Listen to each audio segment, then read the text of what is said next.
Girls here. Thanks for coming on today's episode. This week, like every week, I'll be talking about natural living and healthy tips that will get you to rethink how you live and what products or habits you can easily change to better your life. So let's get started. Hey you guys, welcome to Urban Wisdom. Well, our topic this week is how to can pears in sauce or cider form. Now, do you know how a particular food or item, song, or movie can remind you of something? Well, pears remind me of sweet, delicious fall, sweaters, and comfort. It doesn't matter if you're picking them from the tree, eating them fresh, having them as sauce, or drinking them in cider form. They are a spectacular symbol of nature.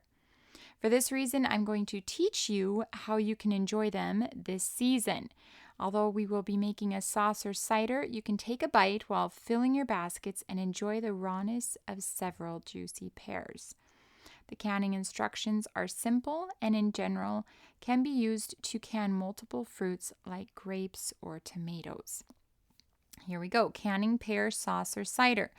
Items you'll need is 1 large pot, a funnel, ladle, clean pint-sized or quart jars, a small pot of water to heat your lids and rings, a magnet, which is optional but very handy, canning tongs, a dampened washcloth, your oven, large bowl to hold your sauce after straining.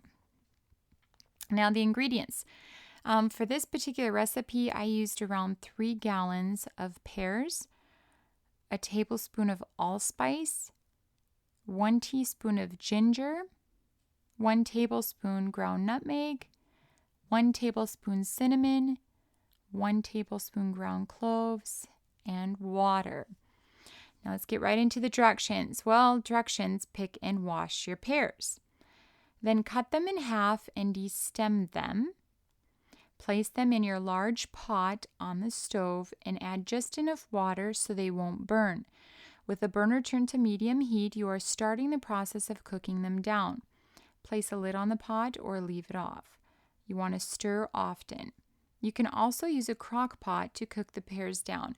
You guys, I'm going to give you a little bit of warning. This is going to take a very long time. It's either going to take the majority of your morning if you're doing it in pot form, or you can turn it on a lower setting in your crock pot and just cook them all day, okay?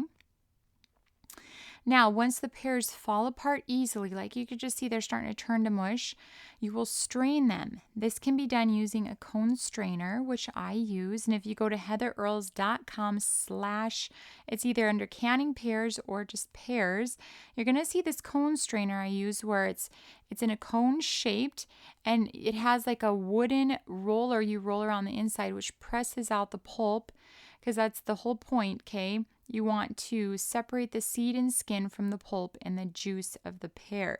You can also use a mill type, you guys, like you would do your tomatoes where you de-seed them and it's a cranking mill type. Whatever you want to use or you already have is fine. Again, the end goal is just to get those seeds and skin out of there. When that is achieved, you discard your skin and seeds, pour the remaining pulp and juice back into the large pot, add your ingredients, and bring it to a boil. Stir often so you do not burn the bottom. Trust me, I have burnt the bottom before. It doesn't ruin the batch. You just have to be careful not to scrape it. But if you just stir often, you can avoid that.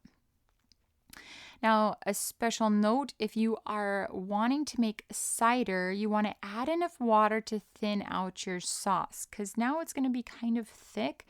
So just add enough water to thin that out. Now, if you want pear sauce, you just leave it as is. Now, at this point, prep your canning area, have your jars heating in the water, and turn your stove to the lowest setting possible.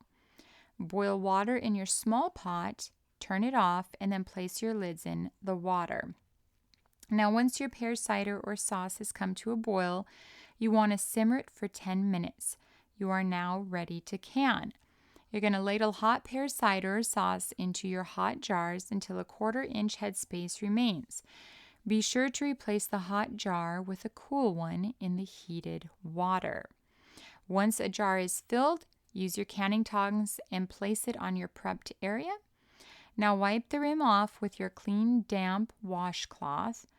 Grab a lid with your magnet and seal it by placing and screwing on your ring, until snug. Now, you guys, I don't want to just flash through this one. That dampened washcloth is so important because if you get any kind of residue or even just water, you want to wipe it off so that top of your ring is nice and clean, because that is going to make or break your seal in a way. Now, place your now filled jar into your warm oven. It's imperative to keep your jars warm until they are all filled. So this is a fairly quick routine, as you fill all your jars. So you grab it out of the hot water, you fill it, you seal it, you put it in the oven. Your jars are never cooling off, okay? Now, once all of your jars are filled with delicious sauce or cider, you want to remove the jars from the oven and place them in your dishwasher. Turn your cycle to regular wash, heated dry. You can also use the added heat option if your dishwasher has it. Although I have never had a jar not seal, you can also use a hot water canner if you feel more comfortable. The choice is yours. Now, when your dishwasher beeps or your canning is done in the hot water bath, you want to remove your jars, place them on the countertop, and cover with a towel for 24 to 48 hours. You will hear the lids pop when they have sealed. Another way to check is by pushing slightly down. If the lid moves at all, they have not sealed. Each jar is different in the time it will take.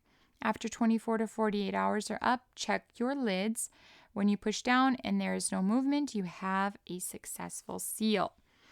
Now, after that, you're going to store in your pantry if sealed. If not, refrigerate or just use right away. I love this part as we have come to the end of another excellent canning session. I always leave enough cider for a fresh cup and sit down with a good book or magazine. My philosophy is life is to be enjoyed even while working. Well, until next time, friends, stay healthy and free. Thanks for listening to today's episode of Urban Wisdom and Natural Living. Tune in next week where I'll broadcast live every Monday morning at 8 a.m. If you miss it live, hold those tears and head on over to my blog, which is heatherarles.com. That's Heather, EARLES.com. There you can have 24/7 access or right here on iTunes. If you want to follow me on social media, you'll find me on Twitter, Facebook, Instagram, LinkedIn, and Pinterest. Have a healthy week.